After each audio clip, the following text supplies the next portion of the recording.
Boa noite, irmãos. Mais uma oportunidade na casa do Senhor, na casa de oração, de adoração, de louvor, e hoje com o Salmo 67.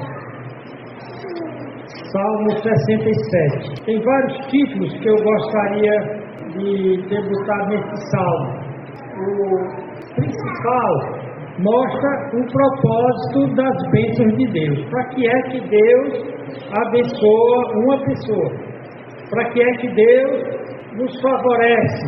Então, o título primário seria abençoado para ser bênção, mas aqui também poderia ser simplesmente um propósito das bênçãos de Deus. Será que as bênçãos que você tem é apenas para o seu usufruto, para o uso próprio? Vamos ler o Salmo e então vamos ler esse Salmo e refletir no mesmo. Aqui é uma oração de ações de graças que era feita na época especialmente da colheita.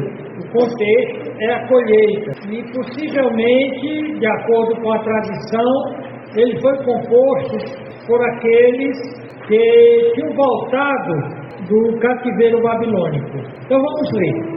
Ele começa com oração, pedindo a Deus misericórdia, pedindo a Deus que o abençoe, pedindo a Deus a sua presença resplandecente. Então ele diz: Deus, tenha misericórdia de nós e nos abençoe. Faça resplandecer o seu rosto sobre nós. Agora vai dar o para quê? Para que você está pedindo bênção? Então ele diz: para que se conheça na terra o teu caminho e entre todas as nações a tua salvação. E aqui então, a partir do versículo 3, ele vai dizer o resultado dessa oração para as nações, para as pessoas que vierem conhecer o caminho de Deus, que vierem conhecer a salvação de Deus, elas vão louvar a Deus. Ele diz aqui: louvem-te a ti, ó Deus dos povos, louvem os povos todos. A alegria é outro fruto da salvação. Alegrem-se e regozijem-se as nações. Você nota que o espectro, aqui o alcance dessa oração é universal, é o mundo inteiro.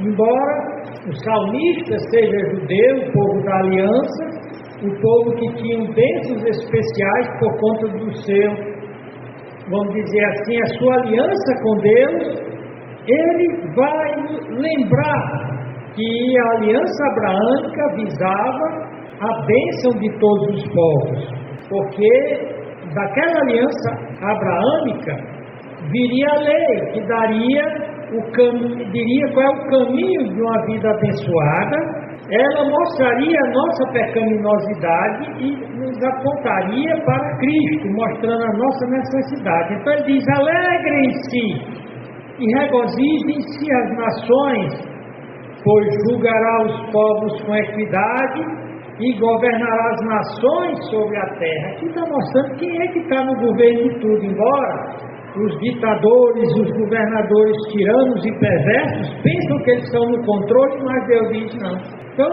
e aqui é usado um artifício literário chamado perícope, em que o autor do Salmo, ele vai fazendo declarações acerca dos atos de Deus, do reino de Deus, e ele vai aparentemente se repetindo, porém ele está reforçando e iluminando o que ele disse anteriormente. Então ele vai repetir pelo menos 2 vezes: louvem-te, ó Deus dos povos, no versículo 3. No versículo 5 ele diz: louvem a ti, ó Deus dos povos, louvem-te os povos todos. Louvar a Deus é a maior necessidade que o ser humano tem. Daí advém a felicidade. No Catecismo do Westminster tem a pergunta: qual o propósito maior do homem?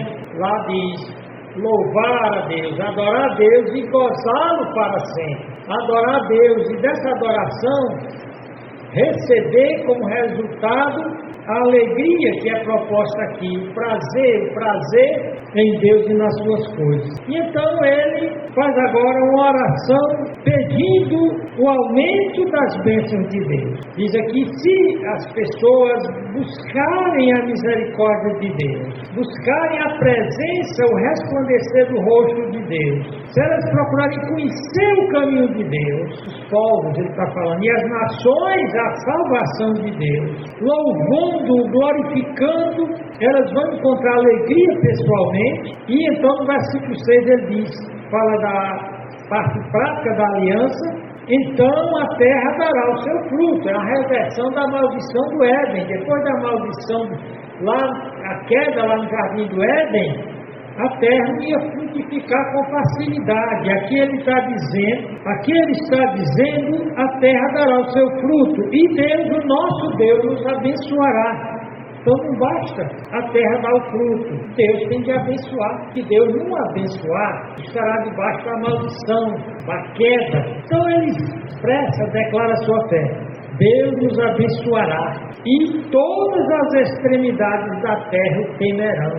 Isso é um dos propósitos da bênção de Deus. Ele nos abençoa, e através dessa bênção o mundo sabe que o Deus daquele que crê nele é diferente. Vamos orar. Senhor Deus, nosso Pai, obrigado por esse salmo maravilhoso, o Salmo 67, pois ele mostra, Senhor Deus, que por causa da Tua misericórdia, nós conhecemos o Teu caminho, a Tua salvação, nós temos sido abençoados com a luz do Teu rosto, nós temos sido, Senhor Deus, abençoados com o aumento da nossa colheita, com o aumento, Senhor Deus, da nossa prosperidade, para que aqueles que nos veem possam testemunhar que vale a pena servir ao Senhor.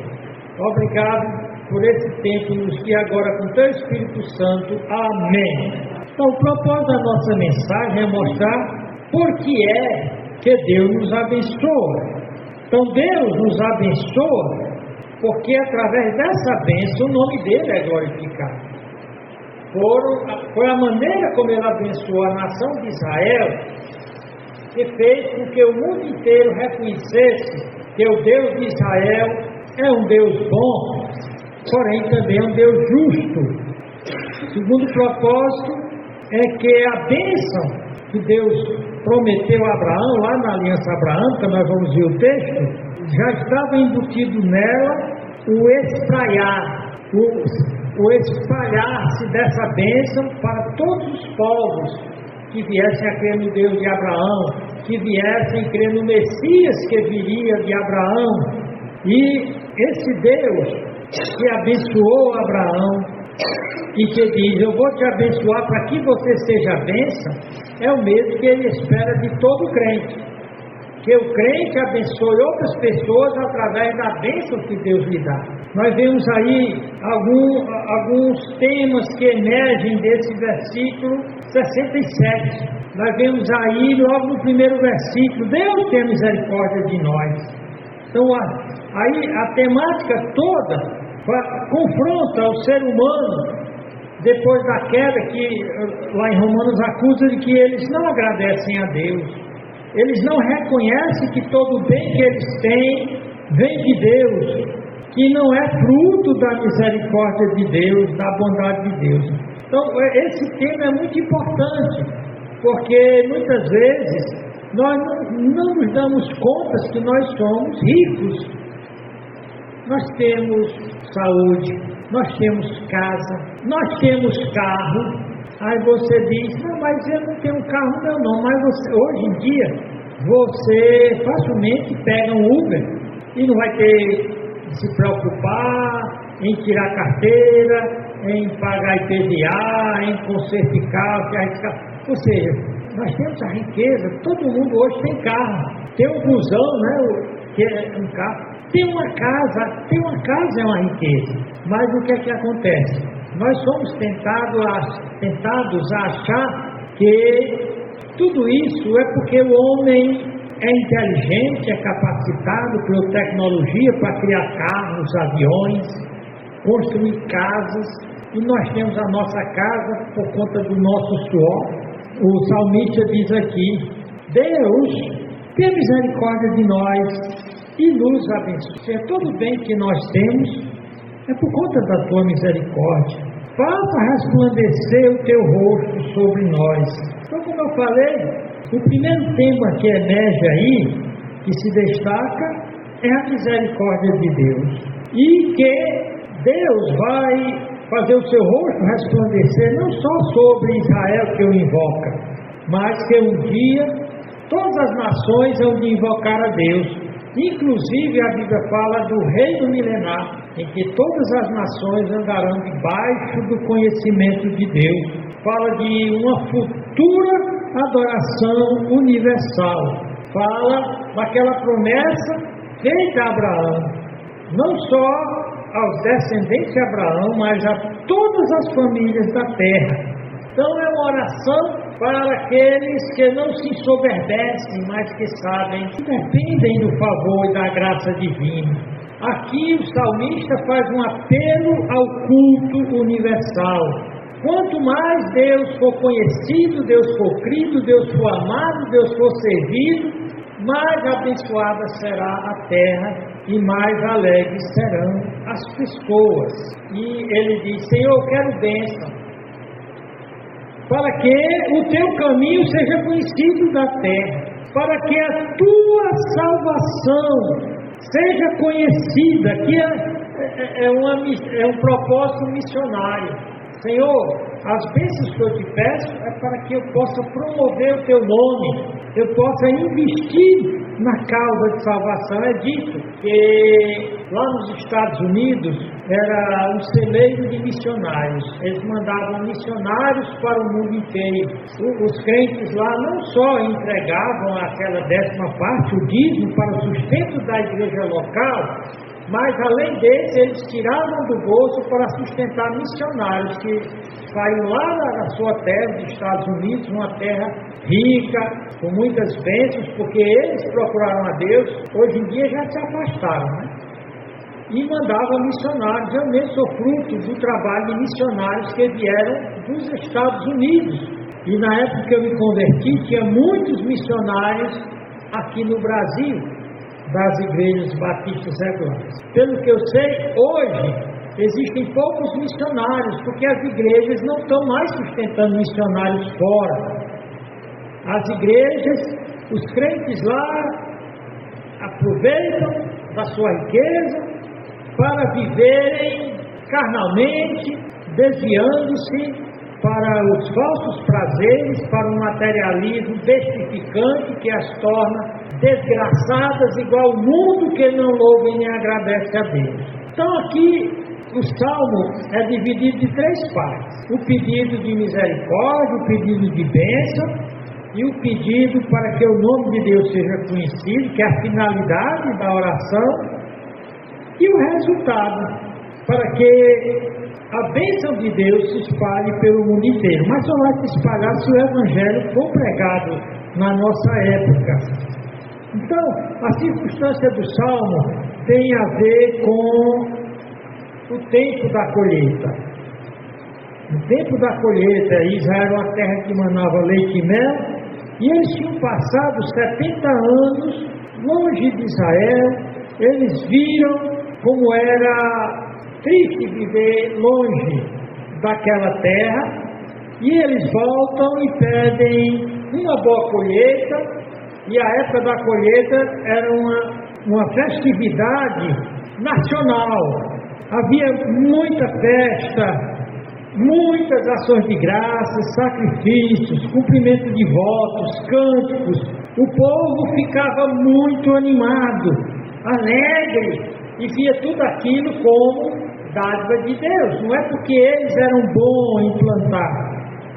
A Bíblia dizia que o deserto ia florescer. Quando Israel saía da terra da Palestina, ela virava pântano e deserto. Quando o povo de Israel voltava e o louvor a Deus voltava, a terra voltava a frutificar. No ano 70 depois de Cristo, o imperador romano Tito expulsou o povo de Israel da terra.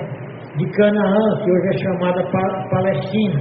E durante esse tempo, do ano 70 até o início do século passado, antes dos judeus começarem a voltar para lá, ninguém se interessava lá na terra da Palestina ou de Canaã, porque eu era pântano, era deserto, não florescia, não frutificava, mas Deus disse que vocês vão voltar para lá. E quando vocês voltarem da diáspora, ou seja, daquela dispersão pelo mundo inteiro, quando vocês voltarem, o deserto florescerá, dará flores.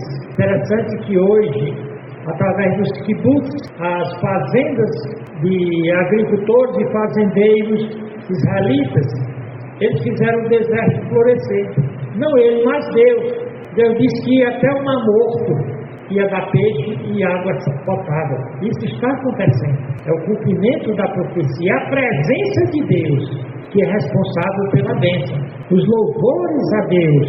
E, na realidade, o salmista, aqui no versículo 1, Deus tenha misericórdia de nós, faça resplandecer o seu rosto sobre nós. Ele está tomando de empréstimo da fórmula da bênção sacerdotal, da bênção arônica, lá em Números. Abra sua Bíblia para Números 6, 23 e 26. E lá era assim que os sacerdotes abençoavam o povo de Israel. Lá diz: e falou o Senhor a Moisés dizendo: fala a Arão, que era o sumo sacerdote, e a seus filhos, dizendo: assim abençoareis os filhos de Israel, dizendo: assim abençoareis. Aqui está mostrando como é que nós podemos abençoar. Aqui está a forma. No Novo Testamento tem várias formas, mas essa daqui é consagrada. Olha o que diz: e assim, e abençoarei os filhos de Israel, dizendo: o Senhor te abençoe e te guarde. O Senhor faça resplandecer o seu rosto sobre ti e tenha misericórdia de ti. Então, o versículo 25 é repetido no primeiro versículo, só que ele inverteu as frases. Ele começa pelo pedido de misericórdia e continua pedindo para Deus fazer resplandecer o seu rosto. Aí no versículo 26 ele volta a mostrar a necessidade da presença de Deus para que haja boa colheita, para que haja fruto, para que haja sucesso. Diz: o Senhor sobre ti levante o seu rosto e te dê a paz. Aqui tem tudo que uma pessoa precisa, mas vem somente Deus. Então ele diz: assim porão meu nome sobre os filhos de Israel e eu os abençoarei. Diz no livro de Provérbios que a bênção de Deus que enriquece. Quem não é abençoado por Deus tem dinheiro, mas é um miserável, pobre, cego e nu, enquanto não tiver a bênção de Deus. Por isso que Esaú procurou tanto aquela bênção de seu pai Isaac, porque era a bênção de Deus.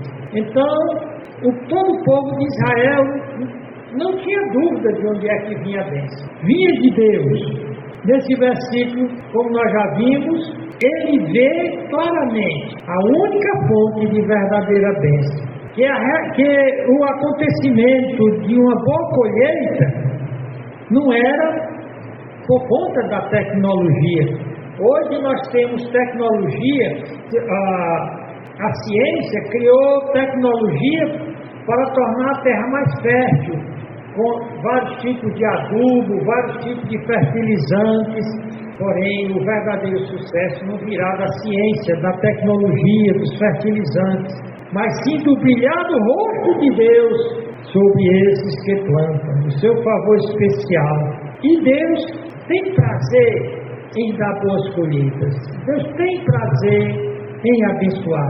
O próprio Tiago diz que Deus, o Pai Celestial, tem prazer em dar boas coisas a seus filhos, mas que nós gostamos de pedir de forma errada, para gastar da maneira errada. No versículo 2, o Salmo diz: para que se conheça na terra o teu caminho. Projeto missionário. Deus escolheu Israel para ser testemunha dele pelo mundo inteiro. Testemunha de Jeová, que são as verdadeiras testemunhas de Jeová, o povo de Israel.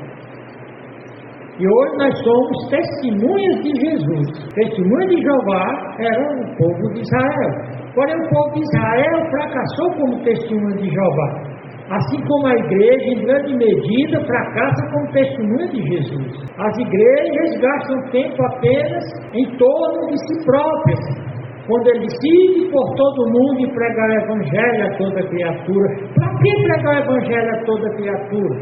Para que eles recebam o perdão do pecado, para que o rosto de Deus brilhe sobre eles e abençoe suas colheitas, suas vidas. Ele diz, para que se conheça na terra o teu caminho. E nós sabemos que só tem um caminho, e esse é Jesus Cristo. Ele diz, eu sou o caminho, a verdade e a vida. Ninguém vem ao Pai se não for por mim.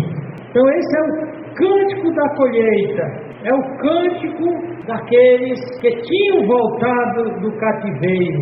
E então, depois do cativeiro, a visão deles, guiada pelo Espírito Santo, é uma visão ampla.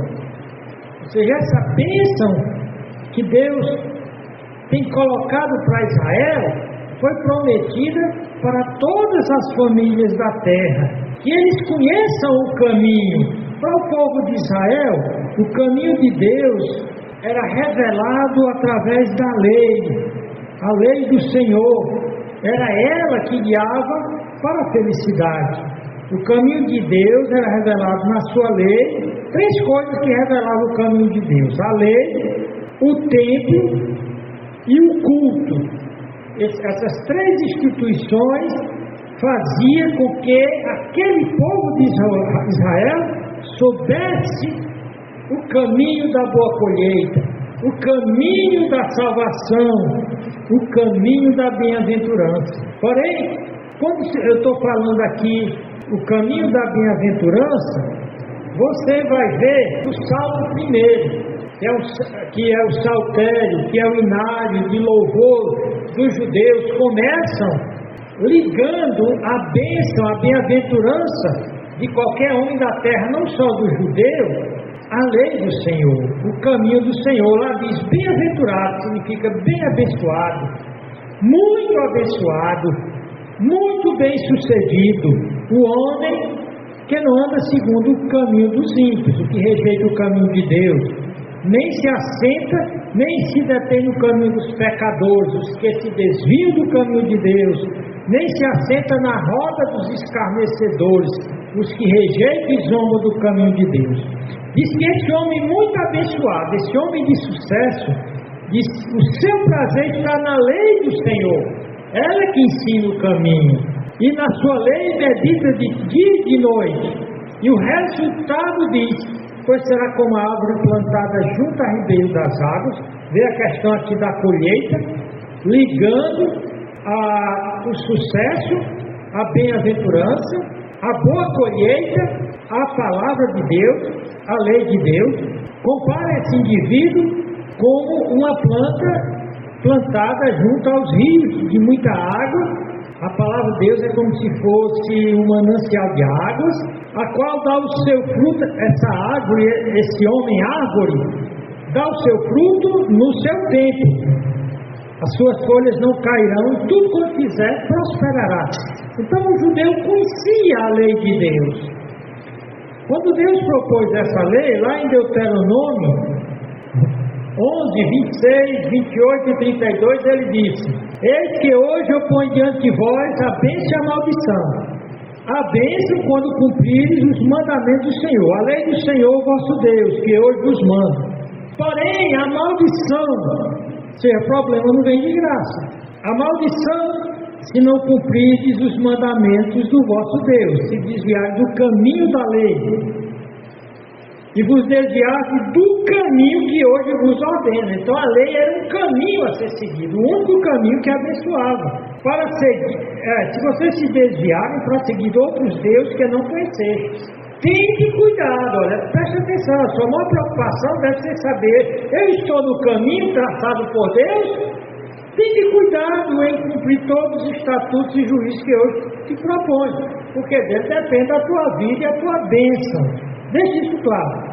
Embora a lei de Deus, ela indicava como ter uma vida boa, ela não salvava, porque além do propósito de ensinar como ter uma vida abençoada, ela também mostrava a pecaminosidade do homem, onde o homem tinha se desviado. Ela mostrava que o homem estava perdido se ele tentasse salvar-se pelo cumprimento dessa lei.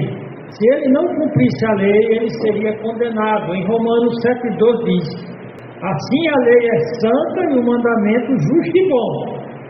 Porém, Romanos 3,19 e 20 diz: ora, nós sabemos que tudo que a lei diz, esse caminho de Deus, aos que estão debaixo da lei diz, para que toda a boca esteja fechada e todo mundo seja culpável diante de Deus. Por isso, nenhuma carne será justificada diante dele pelas obras da lei, porque pela lei vem o pleno conhecimento do pecado.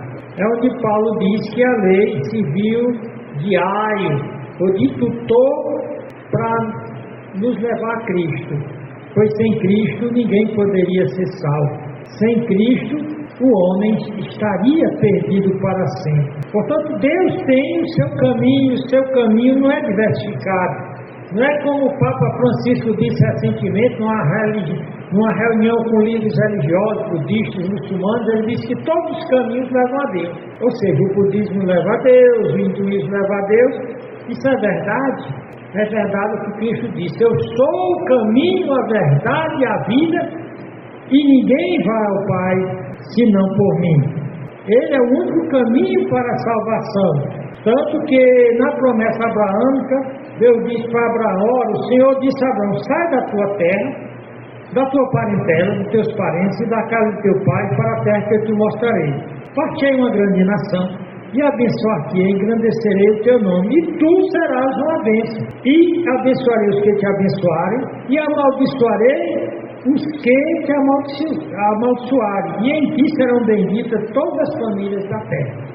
Então Deus disse: olha, Abraão, eu vou te abençoar para que você seja um bênção para todas as pessoas. E Abraão foi bênção onde ele foi. Ele foi bênção para a sua família. Ele tomou o seu sobrinho Ló depois da morte do pai e amparou aquele menino, aquele jovem.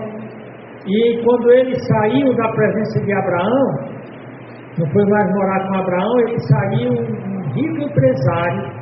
Porém, quando se afastou de Abraão, ele também se afastou do caminho de Deus e acabou perdendo tudo. Ele foi bênção para Manre, ele foi bênção para todas aquelas pessoas. E finalmente é de Abraão que vem Moisés, a quem Deus deu a lei.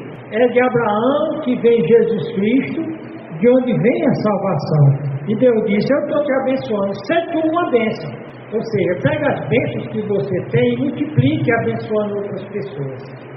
Tem gente que come só o que tem, não divide com ninguém. É o mesquinho, é o miserável. E essa promessa da aliança de Abraão é repetida várias vezes, não temos tempo. No versículo 3, nós temos uma oração para que os povos, as nações, as gentes do mundo todo, e nós estamos incluídos, nós somos chamados de gentios, ou seja, não judeus, nos alcançassem. Hoje nós temos uma alegria em Cristo que nós não teríamos se o propósito de Deus não fosse isso aqui, ó: louvem-te, ó Deus, os povos, louvem-te os povos todos. O propósito de Deus, desde o início, era pessoas de todas as etnias, de todos os países, de todos os lugares, de todas as civilizações, o servissem, se aproximassem dele e se alegrassem. Olha o que diz no versículo 4: alegrem-se e regozijem-se as nações, pois julgará os povos com equidade e governará as nações sobre a terra. Alegria. Não tem alegria fora de Deus. Não existe alegria fora dos caminhos de Deus. Quando eu vejo as biografias dos homens que viveram sem Deus, são biografias de homens tristes, amargos, infelizes. Os ateus são amargos e brutalmente e violentamente infelizes. Se você olhar a biografia das pessoas, dos artistas, dos governantes, das pessoas famosas da nossa do nosso tempo, nós vemos que eles têm uma vida completamente, brutalmente infelizes. Então, aqui continua o salmista a dizer que o propósito de Deus, da alegria de Deus, da bênção de Deus, é que ela se espalhe, e ela vai se espalhar à medida que o Evangelho se espalhar, até o ponto que um dia, depois da grande tribulação, vai se instaurar o reino milenar. E a profecia diz em Isaías 58, 11 a 12, diz aqui, que nessa época, que o anticristo e o falso profeta, que é o segundo anticristo, foi lançado no lago de fogo, e o diabo foi aprisionado por 1000 anos, durante o reino milenar, olha, diz aqui, e o Senhor te guiará continuamente, e fartará tua alma em lugares áridos, e fortificará os teus ossos, e será como um jardim regado, e como um manancial cujas águas nunca faltam. E os que de ti procederem, edificarão as antigas ruínas, e levantarás os fundamentos de gerações em geração, e chamar-te-ão reparador das rupturas, restaurador de veredas para morar. Esse é o nosso Deus. Isso aqui ocorre na vida de todo aquele que verdadeiramente se converte e aceita Jesus Cristo. Deus faz com que a vida deserta dele se torne um jardim regado, um manancial cujas águas nunca faltam. Ele vai edificar a vida arruinada que ele construiu com a sua vida de pecado. Então essa bênção de Deus é universal para aqueles que querem realmente crer nele. Ele já tem a bênção dele, universal, baseada em sua graça comum, mandando sol, chuva e bênçãos gerais para todos. Porém, ele tem bênçãos especiais para os que o louvam. No versículo 5 ele volta a repetir: louvem-te a ti, ó Deus, os povos.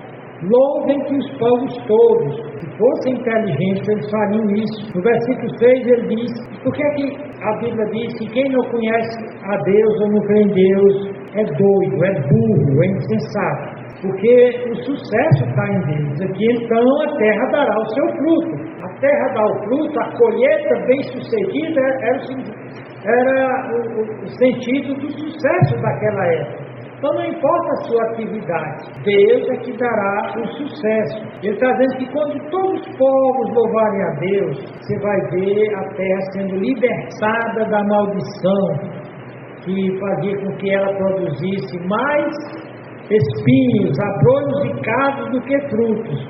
Deus diz: eu vou transformar a terra num jardim. A bênção de Levítico 26 e 4 vai se tornar realidade. Nosso tempo está praticamente esgotado. Qual era então o propósito deste salmo? O propósito de Deus é ser louvado em todas as nações. Ele quer que nós tenhamos o propósito de transformar nossas bênçãos em mais bênçãos para outras pessoas. Tem crente que não entendeu isso, ele não entrega o seu dízimo. É através do dízimo que uma igreja não mercenária, uma igreja não comercial, porque tem muitas igrejas que são verdadeiras casas de comércio, mas uma igreja que realmente o propósito é pregar o Evangelho. O propósito é desafiar o mundo a adorar a Deus. E a boa colheita virá disso, a salvação virá disso. Então o propósito de Deus é ser louvado em todas as nações. E ele só será louvado em todas as nações se ele for conhecido. O apóstolo Paulo diz: como é que crerão se não ouvirem? Se não ouvirem a palavra? Por isso que nós crentes, todos nós devíamos aproveitar toda a oportunidade para falar de Jesus Cristo para as pessoas, que elas aceitem ou não. Eu falei, a Benedita lá no ambiente de trabalho dela, olha, eu ouvi uma mensagem, a Bíblia dizendo que só é feliz quem segue o caminho de Deus, que Deus vai transformar deserto em jardim regado daqueles que louvam a Deus, que o remédio para depressão, ansiedade, medo, melancolia, tristeza é adorar a Deus, é louvar a Deus, é servir a Deus. Então, pessoal, vamos servir a Deus, vamos ler a Bíblia, Procure uma igreja que prega a Bíblia, que verdadeiramente louva a Deus, e vocês vão encontrar paz e alegria. Então, no versículo 2 diz que Deus quer ser conhecido, para que o caminho dele seja conhecido, e então é por isso que ele nos fez testemunhas de Jesus, pescadores de homens, ampliadores da mensagem. E se Deus quer ser conhecido, Deus quer ser louvado, não é por egoísmo, é porque é louvando a Deus que o homem encontra sua alegria e sua felicidade. Deus quer abençoar com frutos, para que as nações se alegrem e cantem felizes. Enquanto nós não entendemos isso, que Deus nos abençoa, para que abençoemos pessoas com conhecimento de Deus, para que a nossa vida mostre a Ele que vale a pena servir a Deus. A bênção na nossa vida vai mostrar a Ele que vale a pena servir a Deus. Deus quer que se saiba isso. Deus quer que nós saibamos que tudo que temos vem da misericórdia dele. Que Deus é o soberano que julga a terra com equidade, ou seja, sem injustiça, e que Ele está no controle de tudo, e que é a sua presença, o resplandecer do seu rosto, que nos faz felizes. Amém, irmãos? Senhor Deus, nosso Pai, obrigado por esse tempo aqui, em nome de Jesus Cristo. Amém. Boa noite.